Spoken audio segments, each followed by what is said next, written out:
Hello, do you need help with playing the Engineer class on Man vs. Machine? Welcome to the Engineer's Guide to Man vs. Machine. Before anything else, we need to begin with loadouts. For your primary, you should use the Rescue Ranger. I'll give you a quick run through of its stats. With the Rescue Ranger, you can heal your buildings from any distance with a 4:1 health to metal ratio, which is more than the stock wrench, which heals at a 3:1 health to metal ratio. Also, you can teleport your buildings from any distance at the cost of 100 metal.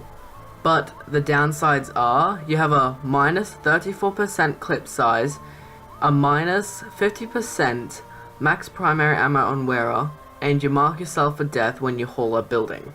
Teleporting your buildings is really useful when combating sentry busters. Do not use any other weapon. The Frontier Justice gives you crits when your sentry gets destroyed, but that's only temporary. The medic should be the one with the crits Krieg. What you need to focus on is keeping yourself alive and keeping your buildings alive. Your secondary will be the Wrangler. With the Wrangler, you'll be able to gain manual control over your sentry gun, which is really useful for focusing on tanks and giant robots.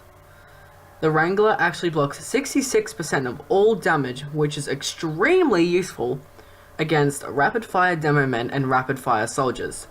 Plus, with the Wrangler, your sentry actually fires twice as fast, even though the reload time is still 3 seconds for the rockets.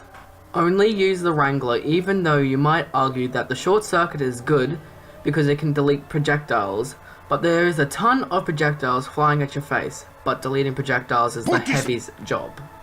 And last, but certainly not least, is the stock wrench. With the stock wrench, there are absolutely no downsides to it.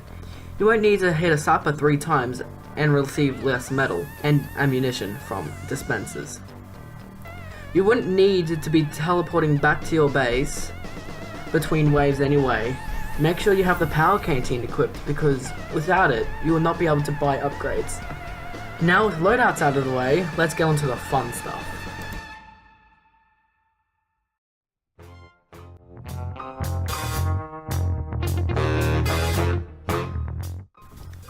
Upgrades are very important in Man vs. Machine, as it gives you what the name implies, upgrades.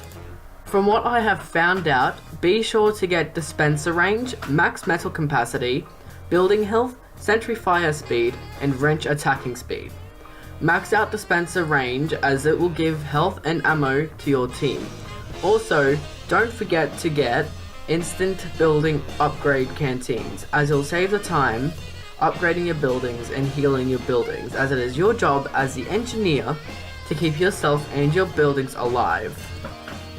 The sentry firing speed upgrade doesn't have any benefit other than one upgrade if it is firing on its own, unless you are wrangling your sentry for most of the time. And wrench attacking speed allows you to heal your buildings faster if your rescue ranger needs to be reloaded. Let's get into what you should not upgrade.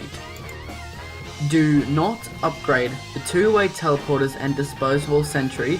If you're experienced enough though, you can upgrade the disposable sentry and take advantage of that. The 2-way teleporter is the most useless thing you can upgrade because you don't need to get back to your spawn quickly. After you've upgraded everything that I've suggested, feel free to upgrade resistances.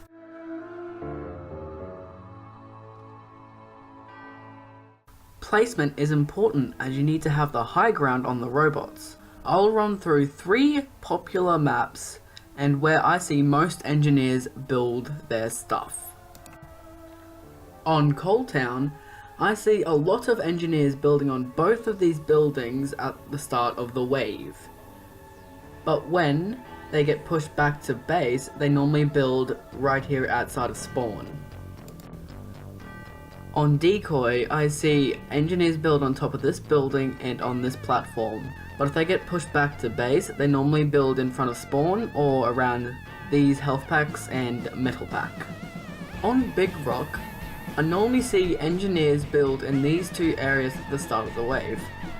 If they get pushed back to mid, they normally build on top of this platform, within this building, or on top of this other platform.